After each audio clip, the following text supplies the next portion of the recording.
ভারতের বিপক্ষে ম্যাচের জন্য সৌদিতে বাংলাদেশ ক্যাম্পে যোগ দিয়েছিলেন ইতালি প্রবাসী ফাহমিদুল ইসলাম। বাফুফে থেকে পাঠানো তার অনুশীলনের ভিডিও ভাইরাল হয় সামাজিক যোগাযোগ মাধ্যমে। এতে তার ফুটবলীয় কৌশলের প্রেমে পড়ে যান ফুটবল প্রেমীরা। তাকে বাদ দিয়ে ভারতের বিপক্ষে স্কোয়াড ঘোষণা করেন জাতীয় দলের কোচ হ্যাভিয়ের ক্যাব্রেরা। এতে ক্ষোভের সৃষ্টি হয় দেশ জুড়ে। তাকে দলে ফেরাতে মাঠে নামেন ফুটবল প্রেমীরা। বাফুফে সভাপতি তাবিদ আউয়ালের সঙ্গে অনানুষ্ঠানিক সভাও করেন ফুটবল ভক্তদের কয়েকটি সংগঠন। সামাজিক যোগাযোগ মাধ্যমে #ব্রিং ব্যাক ফাহমিদুল নামে প্রচারণাও চালান ফুটবল প্রেমীরা। অবশেষে পূরণ হতে যাচ্ছে তাদের দাবি। বুধবার জাতীয় দল ব্যবস্থাপনা কমিটির সভায় ফাহমিদুলকে আবারও ক্যাম্পে ডাকার সিদ্ধান্ত নেওয়া হয়েছে।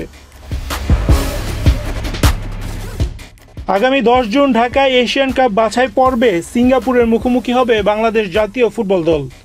সে ম্যাচের আগে 5 জুন ঘরের মাঠে প্রস্তুতি ম্যাচ খেলার সিদ্ধান্ত নিয়েছে বাফুফে জাতীয় দল ব্যবস্থাপনা কমিটি।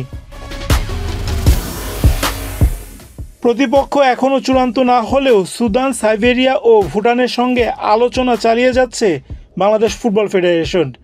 2-1 দিনের মধ্যে প্রতিপক্ষ চূড়ান্ত হবে বলে জানায় দেশের ফুটবলের সর্বোচ্চ সংস্থা। সিঙ্গাপুরের বিপক্ষে ম্যাচকে সামনে রেখে ক্যাম্পে ডাকা হবে ইতালি প্রবাসী ফাহমিদুল ইসলামকে। ভারতের বিপক্ষে ম্যাচের আগে সৌদি আরবে ক্যাম্পে ডাকলেও পরিকল্পনায় নেই বলে ফাহমিদুলকে বাদ দিয়েছিলেন কোচ হ্যাভিয়ের ক্যাব্রেরা। শুধু ফাহমিদুল নন, সামি সোমকেও জুনের ম্যাচে রাখার চেষ্টা করছে বাফুফে। এর জন্য সব প্রক্রিয়া সম্পূর্ণ করেছে ফেডারেশন। জাতীয় দল ব্যবস্থাপনা কমিটির মিটিংয়ে বুধবার উপস্থিত ছিলেন কোচ হ্যাভিয়ের ক্যাব্রেরাও।